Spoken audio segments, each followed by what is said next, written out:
Welcome along to Point Blank Music School here in London, where today we are joined by Anton Partridge for this special A&R live masterclass. Now, Anton's been heading up Warner's dance imprint, One More Tune, since it launched in 2010, and as A&R, as head of A&R, he signs and nurtures a variety of domestic and international dance talent. Prior to One More Tune, Anton worked for 9 years at MCA Universal in national radio promotion and A&R as well, signing the likes of Live Enjoy and Emotion. And alongside One More Tune, Anton also manages artists like Devolution, who have their new EP coming up on label of the moment, Blackbird Records. So just before we get into it, I think we're just going to see a quick clip from Wiley's Reload, which is a single that Anton's working on at the moment. We're gonna make the stars come out tonight, so why don't you reload, reload, reload the music, reload, reload, reload the music. Just throw those hands up, show them you don't care. I want you to reload, reload, reload the music, reload, reload, reload the music. Reload, reload.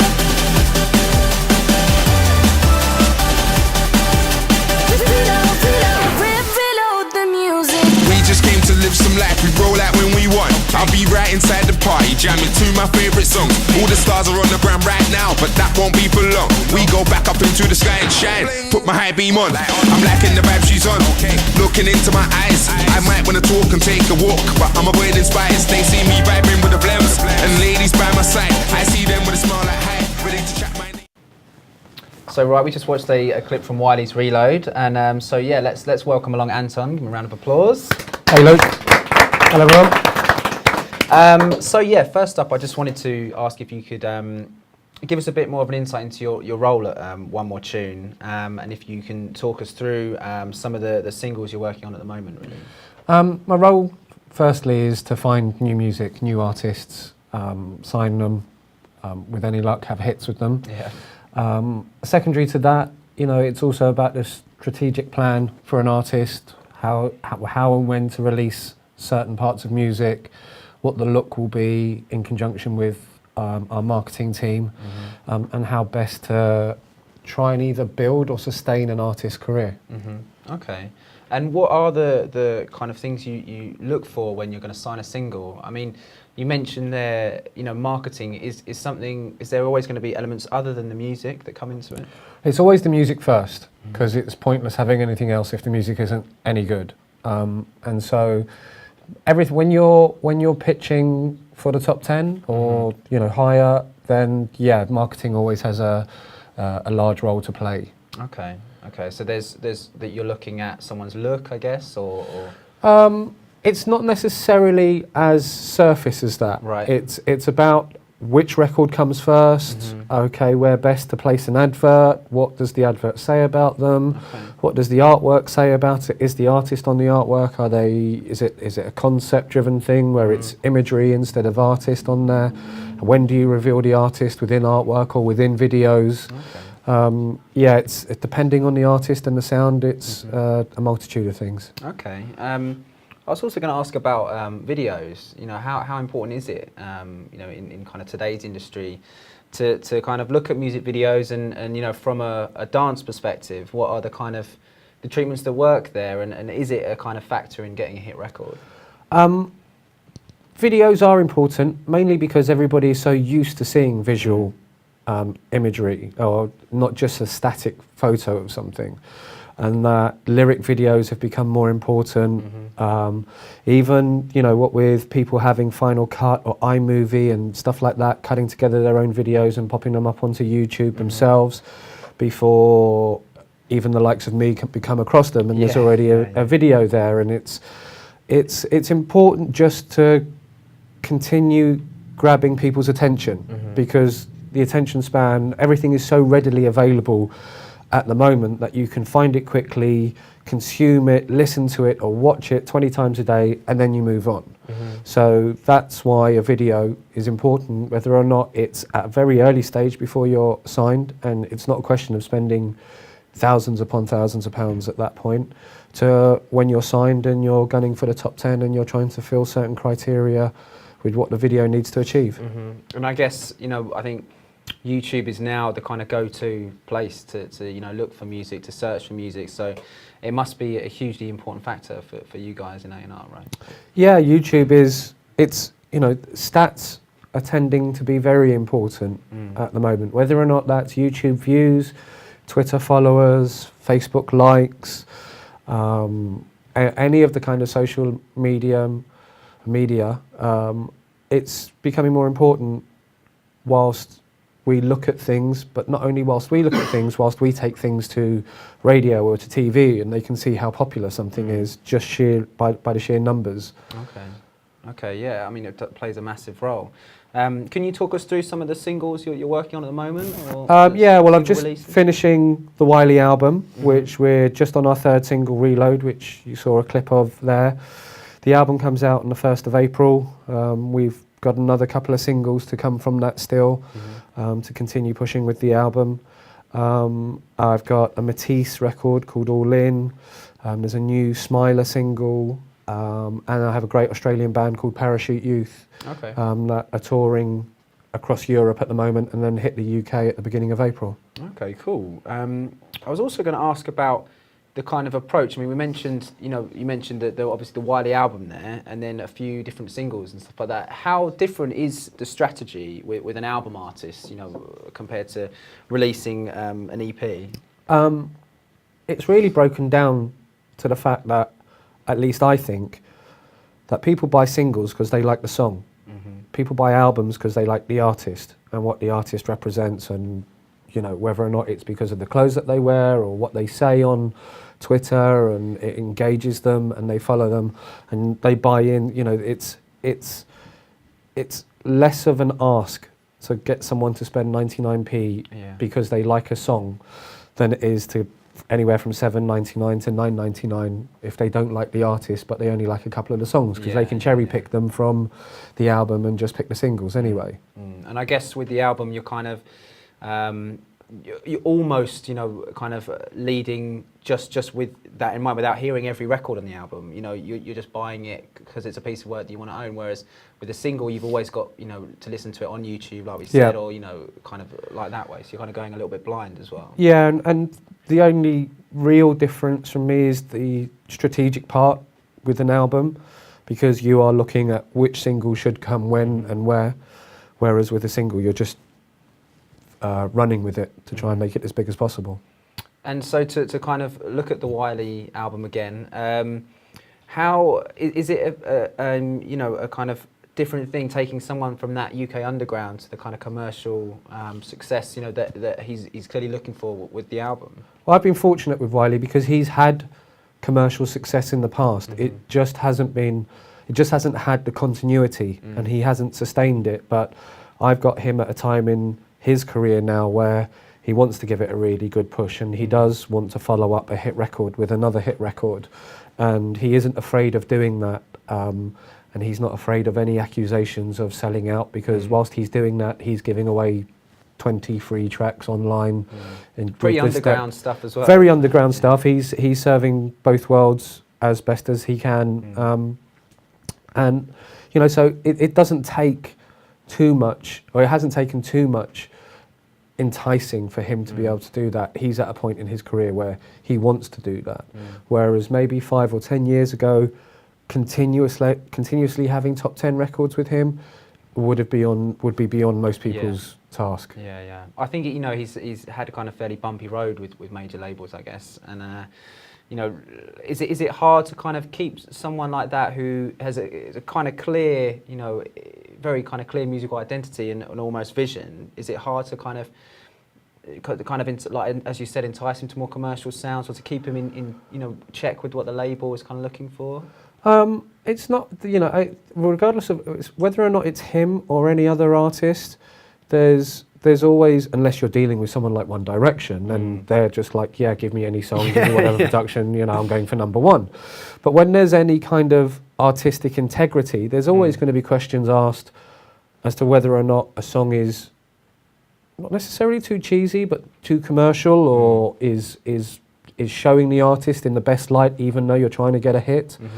So there's always that, regardless of whether or not it's Wiley or any kind of band or singer, let alone, you know, a rapper that's come from the underground. Yeah. And I guess there are plenty of examples out there of people who do both. Yeah. You know, definitely. Yeah. I think you've got a couple of clips of records as well. Some Yeah, stuff. I was just, here's one by an artist called Matisse, currently working on. This isn't finished yet, but this is something that will be coming out for the summer. And what's the approach with the Matisse record? Do you have a set strategy? So yeah, we're just finishing this record. It's had a load of online stats. It's looking really good. We're slowly building it so that by the time we go to radio, daytime radio in the summer, we're at that point where we've got everything set up. Okay. And it's been used in the Coke Zero online campaign. So their whole online campaign, which has this dance involved, this clip is used for the whole online TV ad or online ad. And how important is that kind of side of the world? You know, kind of, I guess you're syncing music for ads and stuff like that. Is that? It's a huge help. You know, it helps the music reach places that you couldn't normally reach because their budgets are astronomical. Yeah. Okay, and it spreads the word incredibly. Yeah. So I also wanted to ask about the kind of the production process, as it were. I mean, we had recently a guy from Interscope Records and A&R, Dave Renee. Dave Renee. Yeah, he studied a production course with us. I think he been in the industry for a long time and wanted to be able to relate to artists and producers, I think, as well as remixing. And I guess being in the kind of dance world, that comes up a lot. You know? So do you have any kind of involvement in any kind of production process? Yeah, of that, I work Logic, I work Pro Tools. Okay. You know, have made dodgy records in the past. Definitely not with my name on or anything. But I think more than anything, unless you really are aspiring to be a producer, for an A&R man, what that gives you is an ability to communicate with a producer or with an artist in the same language and the same understanding that they have. Instead of make it more purple, you can say, look, the bottom end needs a bit more compression, it's about 20 kilohertz, why don't we do that? You know, it's being able to just speak on term with them in a language that they understand. And also knowing, you know, when you analyse and sit and listen to hit records and you see how they're made, and then when you can hear something that's almost a hit, but it's just lacking something from one of your favourite records. It might be it might be the song, it might be the melody, it may be that it's not bright enough as far as production is concerned or anything else like that. It's just being able to spot it yourself and communicate that with the producer, you know, instead of just saying make it bigger or make it a hit. The kind of the knowledge plays a communicative role. You know, the fact that you Definitely. know terminology and know what a Logic project looks like, etc. Must be an amazing advantage. Really. And it also allows you to, from my point of view, you know, I get the stems in and I'm there in the office and I'm chopping things up and doing edits or overlaying acapellas over instrumentals and tightening things up or just doing that, and so that I don't have to communicate with someone to try and get my vision across. I do it, send it to somebody and say that's the arrangement at least, or that's here, look, I've turned up the bottom end, I've put some more top end on it for sparkle on these bits, that's what's missing, and they can start getting a clearer picture of what I'm looking for. Okay. I was also going to ask about remixing. You know, how kind of important a role that plays in the industry today, and your kind of views when you're looking for a remix. Is there a certain criteria that you're looking for, or remixer? You know. Yeah, it depends on, what the record is, and some records you might, like with Parachute Youth, I'm looking to keep the remixes on that very cool, and because they're not like a high street commercial club sound by any means. They're somewhere more between Empire of the Sun and MGMT, and so and they'd kill me if I tried to do that anyway. So I'm looking with them to have other areas of DJs that might not play the original, playing that to, so long as it's still got elements of the song in, that it's being spread out further and wider. Ultimately, it will always be nearly always, 95% of the time, it will always be the original version to go to radio and is what becomes the hit. It's a very dangerous game to remix something, looking for the remix to be what gives you the hit, because the remixer might suddenly want to go off and do something on a really left field tangent, and it might be brilliant, but that's not going to give you the hit. That's going to get other people playing it and other people aware of your act, but not help put the record in the 10. And I guess, for the artists, you want to support them. The original's got to be the piece of work that you're really kind of and you kind of, it's always a bit of a balance as to how many or how soon you go with as far as remixes, because you don't want to dilute the artist's original production. If you're putting thousands of or tens of remixes on a project, it means you've got no faith in the original production, and you're trying to find something else that it doesn't have. With Wiley, we might do a slightly, because we're in that top 10 arena now, we might do a slightly more commercial mix, but we'll always do something for the specialists and for the underground people as well. I guess for grime as well, such a kind of massive artist in grime, it's kind of good to give back to that community as well, I guess. Totally, yeah. And not leave that behind. That's a really important thing. It's like, especially, if you're taking someone out of somewhere that gave him his foundation and you're putting him in a different area, if you don't look after where he came from and suddenly the top 10 market decide they've had enough of Wiley, which they're very fickle, and then there's nothing left behind him, he's got nowhere to go. But so long as you always take care and keep that base, and so he's always got a foundation to fall back onto. Cool. I mean, we were also, today we've been talking in the office, obviously, knowing that you're coming in, we were talking about Kill Your Friends, the John Niven book, which obviously paints a pretty kind of exaggerated and pretty cutthroat world of A&R, in the 90s. Is the world of A&R different now? Is it any kind of... Yeah, I mean, that book was, exaggerated for storytelling purposes to an extent at least anyway. It's competitive. Everybody wants to sign the hit. It's collaborative at the same time though, because I'll work very closely with our New York, LA offices, with Germany, with Australia, key markets that get the UK sound. If those territories start working, then France or Holland and Belgium will start coming on board as well. So we all talk, we all play one another what we're looking to sign. Will this work for you? Do you want me to pick it up for your territory? Do you want this? So it's at least within the Warner system, it's very collaborative. Yeah. Okay. And you get to do a lot with other territories, I guess. Yeah. We're constantly using one another as an outlet for our music. I partner up with our sister label in New York, Big Beat, it's via Atlantic, a lot, and a lot of their releases come through me as well. Our Australian label Neon and our German label Bitclap, we all swap releases and co-release one another's material. Well, it's nice to hear it's a bit more collaborative than the picture painted in the book, I guess. So let's talk about Devolution as well. Have you got any of their tracks that we can hear? I have got a couple of their tracks here. Okay. And they have a release coming out on Black Butter. It's just out on Black Butter. It's been going great. I've been managing Devolution for just over a year.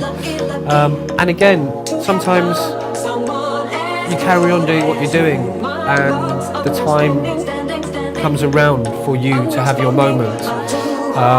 Because they've been doing great remixes, DJ mixes.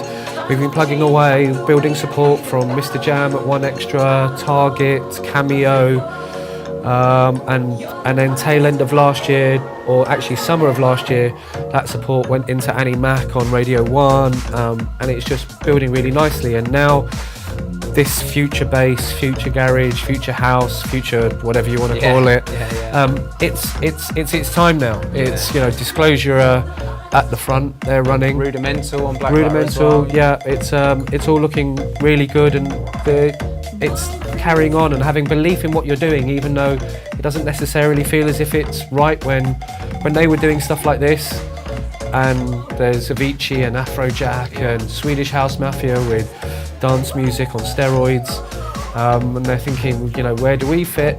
And everything is, you know, has its cycle, and it's come round, and they're really hot at the moment, and radio is starting to love them, and they're DJing everywhere and every festival this summer. And what's the kind of story behind these guys? How did you come across them? Well, there's two guys. One's Pete Devereaux, who used to be the Artful Dodger. Oh, right. One okay. half of the Artful Dodger, at least, anyway. And a guy called Tom DeVos, who was signed to Steve Angello's label Size quite some time ago. Funnily enough, my lawyer put me in touch with Pete, because we share lawyers. Right. He's like, hey, look, you know, he's doing some good stuff. Perhaps you should go and have a chat. And he was right. He was doing some great stuff. But again, there was nothing going on. It's like, okay, well, we need to build this, and we need to slowly see where we can just carry on raising your profile with each remix, with each release. And now we get to a point now where we're all in a really good space. Yeah, most definitely. It's a great record, and it's out right now, you said as well? Yeah, this is actually out as a free download on Black Butter Spread Love. Okay. It's part of a 3-track EP. There's this, there's Listen to the Bad Man, and this one, which is If You Believe. And again, an EP is good because, you know, Annie Mac started with My Friends, has moved on to Listen to the Bad Man. She had it as her Record of the Week special delivery. Mr. Jam has continued supporting My Friends and If You Believe. And it just allows, as producers as well, it allows them to just be slightly flexible with their sound across the 3 different tracks. And so they're not being pigeonholed just for one thing immediately. I think for me, definitely, a 3-track EP gives that, especially there's you know, the 3rd track almost gets to be slightly different, maybe slightly weird, a bit more experimental. Yeah. But, you know, it's a really nice way to put it out. Gonna have to excuse me a second. There we go.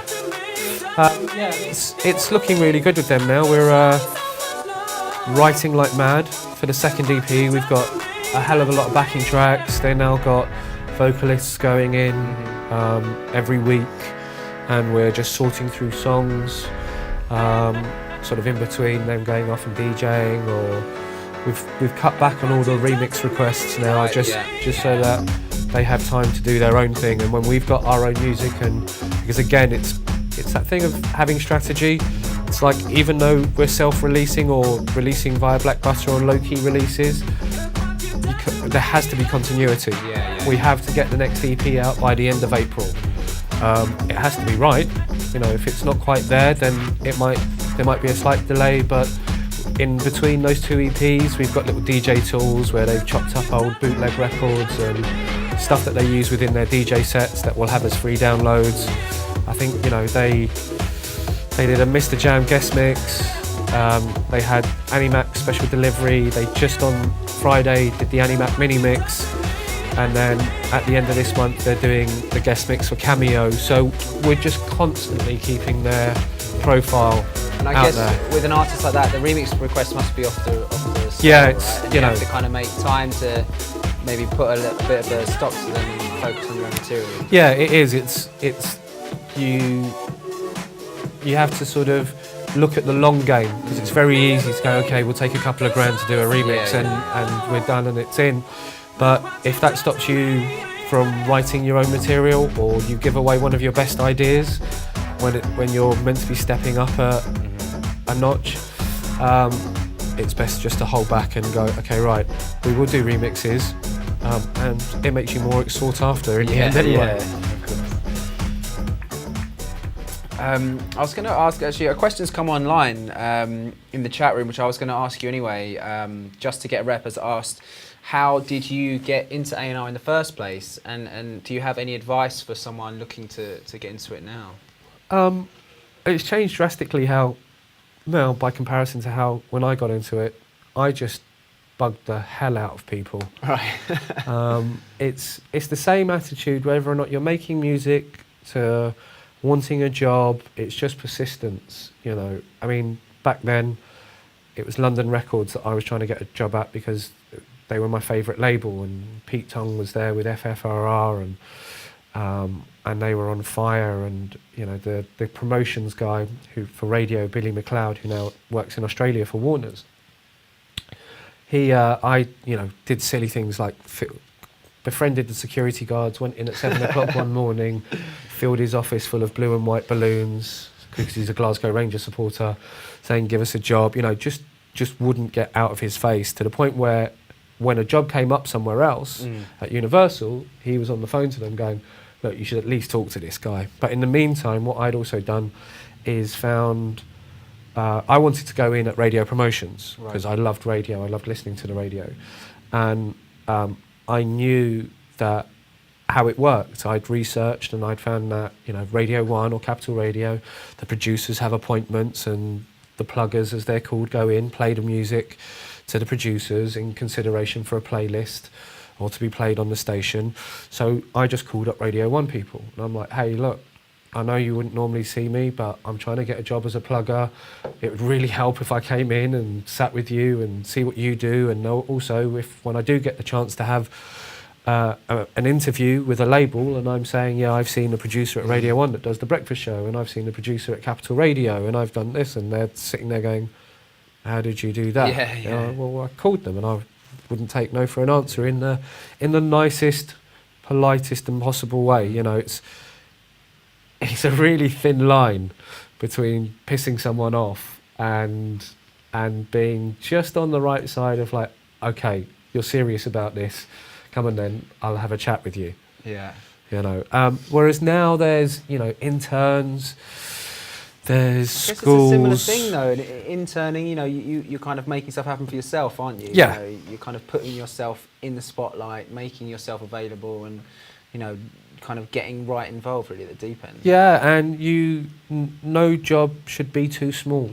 You know, whether or not that means it's 3 weeks of not doing the glamorous stuff, but number crunching, making tea. It's like, if you really want to do it, you know, be appreciative. The big thing is getting your foot in the door and being very appreciative of at least getting your foot in the door, because there's thousands of people that want to be inside a record company or want to be a producer or want to do this, and it's pretty much the same for all alike. You know, it's persistence, it's belief that you're right or that it's the right thing for you, and whether or not that's making a record or wanting to work inside a label. It's if you're making a record, and there's so many tools at the moment when people like me aren't taking your calls, or we're ignoring your emails because we've got so many other things going on and we're just not there. And so suddenly you email me and you go, hey, look, I've got 10,000 views on YouTube. And you're like, okay, well, that's low by comparison to what I want, but you're doing something, you're getting involved. Or I've got the track on this blog, I've got my mix on Eton Messy or Majestic Casual or any of those. And it's like, well, you get it, because you need to understand whether or not, as an artist, how a label works. And self-releasing and promoting your own material will give you a really good understanding of when we're screwing it up, so that you can say, why are you doing that? You know, if you haven't got a clue, you don't know what we're doing, and we might not get it right all of the time. So it's about having as much knowledge and intelligence on the whole thing and the whole setup. Yeah, I think it's something that's come up again and again when we've spoken to industry professionals like yourself and artists and DJs, is about really putting in the groundwork, you know, making sure you know the industry and kind of, you know, doing it for yourself almost. You know, if things aren't happening, then why not go out and you know, kind of find artists and, you know, kind of work with people, and you know, I think it's a really valuable thing. Yeah, it's that in what there is available at the moment, from the likes of TuneCore, being able to get your music onto iTunes, you don't have to deal with iTunes directly, to everything from YouTube to blogs to BBC introducing shows at 1Extra. The producers are open to new music. That's what they're about. That's why they're there. It's a different ball game when you're trying to get in on the daytime areas of Radio 1, but you need to build yourself into that point before you can get there, before you're ready to be able to be played on daytime radio.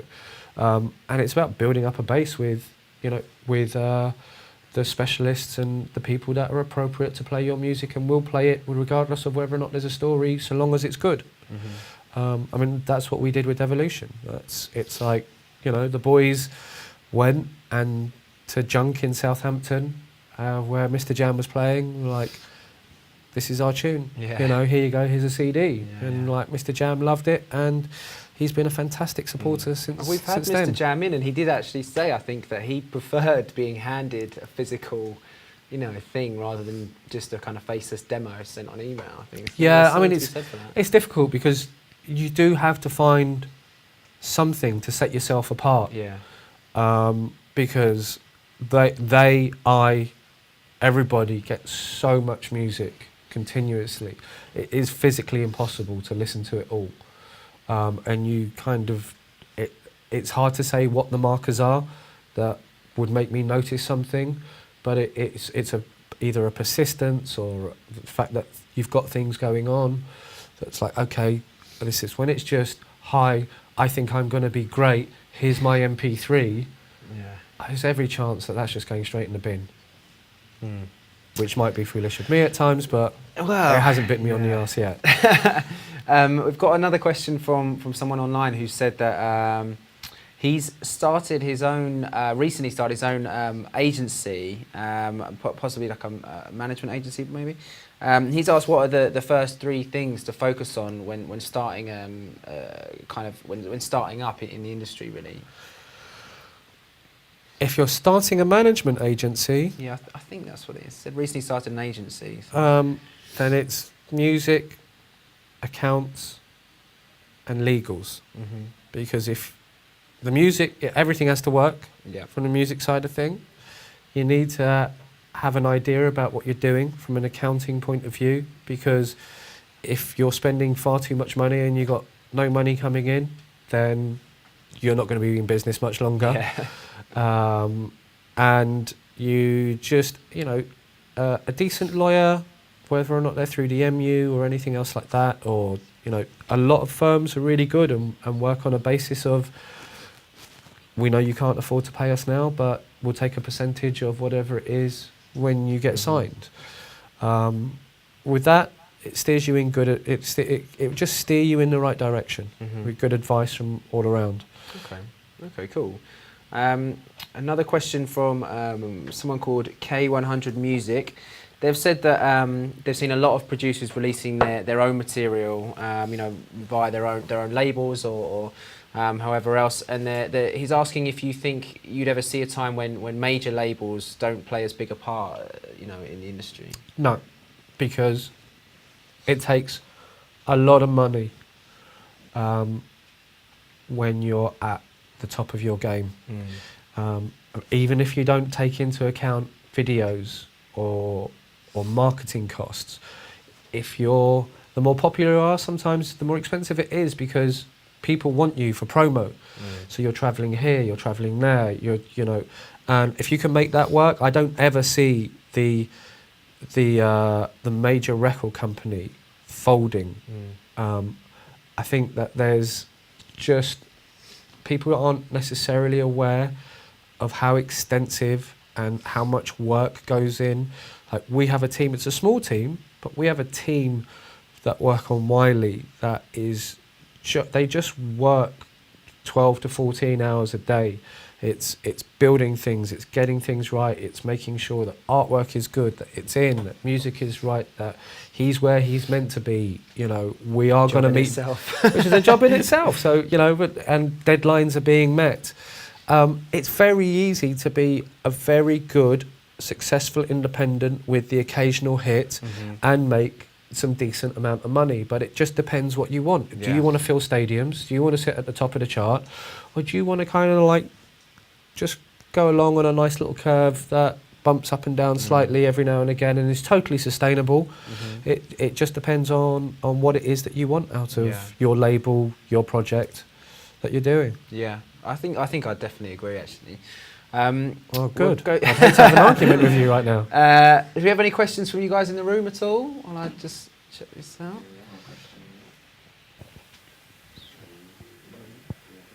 How many people do you sign a year on average? It really depends. I guess if it's album materials, it's probably only going to be about 4 or 3. But with singles, if they're great and they're rolling, then I could do anything from 5 to 10 singles a year. And of those albums, you'd push all of them to try and be in like the top of the charts. Yeah. Depending on what the strategy is to, someone might be at a point where you think, well, they're able to go in the top end of the chart straight away. Someone else might need to build slightly on the first album, and so you're pushing them, but you're not overtly doing it so it looks like it's a failure, because you know that it's got certain limitations and you're building an artist and you want to move on to the next album and let them have a career and not have people think, oh, well, they didn't hit the top 10, so that's a failure when your game wasn't actually intended to be doing that. So you said you was managing Devolution, but are they with Warner, or is it just through? No, my management company is a standalone management company outside of Warner's. I have Devolution. I have some writer producers called Reaver and Black. They did Neo's "Let Me Love You" record. They're sort of at a big sort of pop end, like they're working on another big artist right now. And then I have a singer-songwriter called Kate Ellsworth, who's kind of left of centre, slightly jazzy voice, and we've got a few other people that we're developing before we put officially onto the management roster, because I don't want the pressure of them like being on visibly on the roster. Like, okay, what are they doing? What are you doing with them? It's like we're just getting the groundwork done first. Okay. Any more?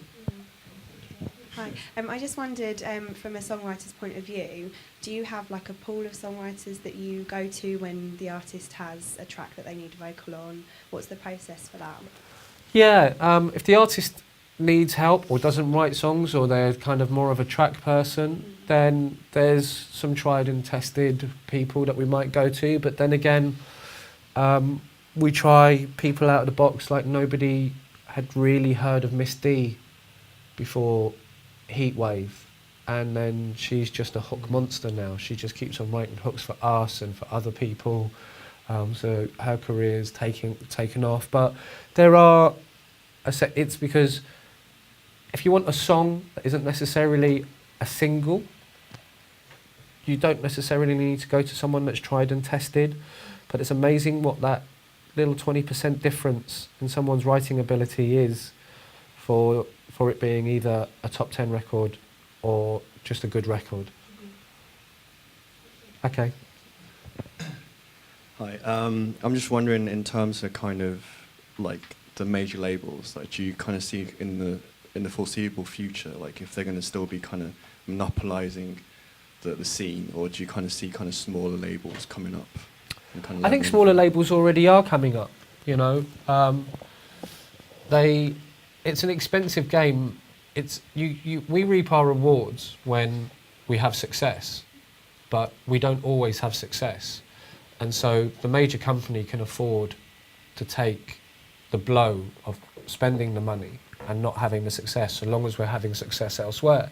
If you're an independent and you don't have a big catalogue, or you don't have 4 acts that are constantly having top 10 success, and you put a lot of money into something that you think is going to go all the way and give you all the money back, and it doesn't, it can cripple you.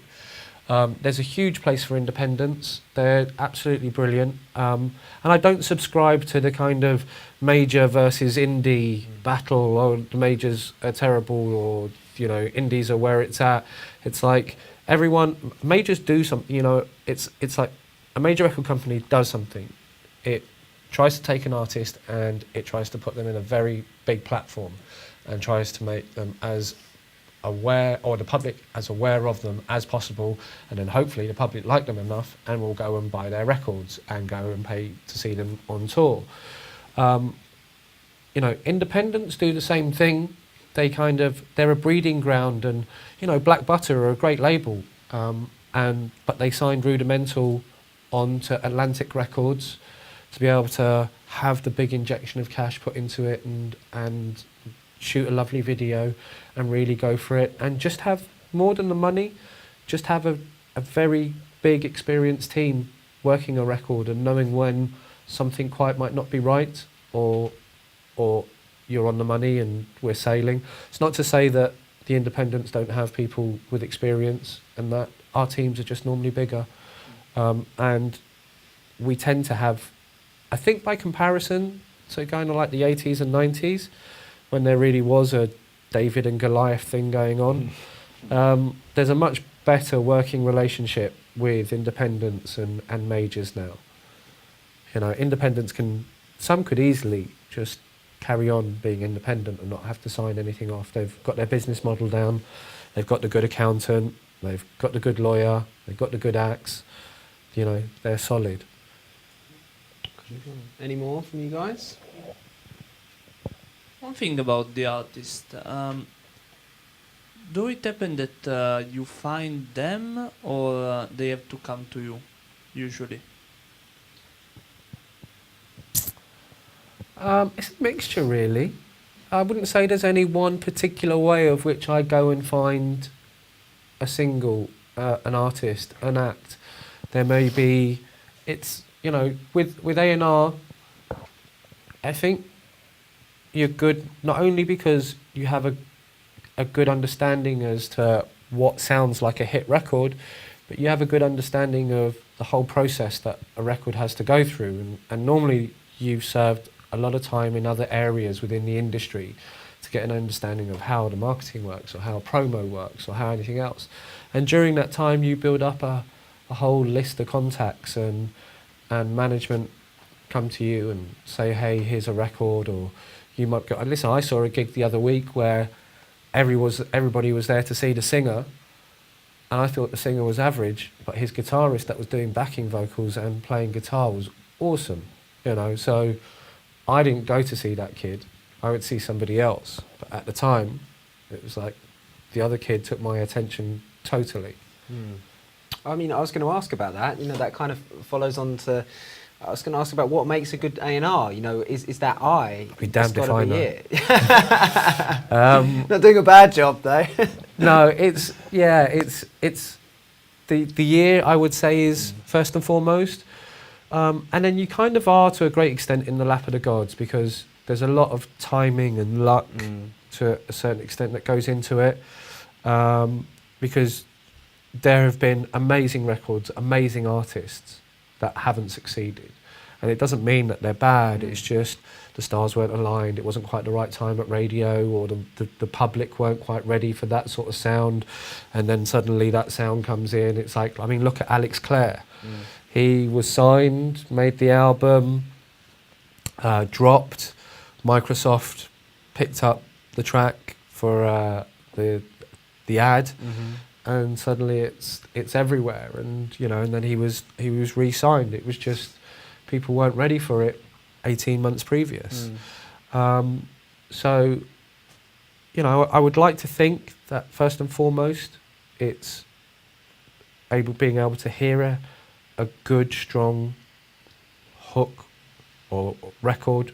I sound a little bit ambiguous about that, because it's not just a song. It could be an instrumental track, it could be a riff, it's especially in the dance world. But, you know, with artists, it's invariably, do they have the ability to write themselves, or do they have the ability to write a good record? Have they got a great voice? Does that voice not only sound great coming out of a studio, but does it sound great when it's on live at a small dodgy pub and there's only 10 people standing around?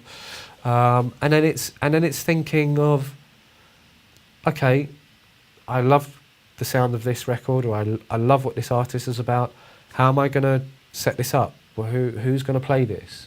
How does it fit on TV?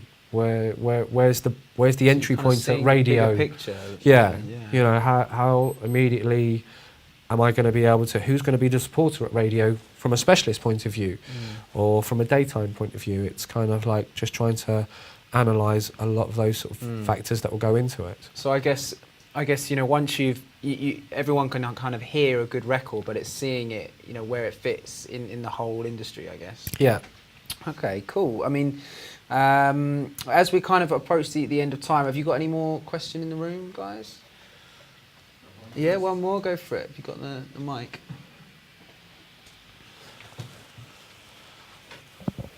I want to ask them, what's your biggest challenge you faced as an A&R? Ooh. Apart from waking up every morning.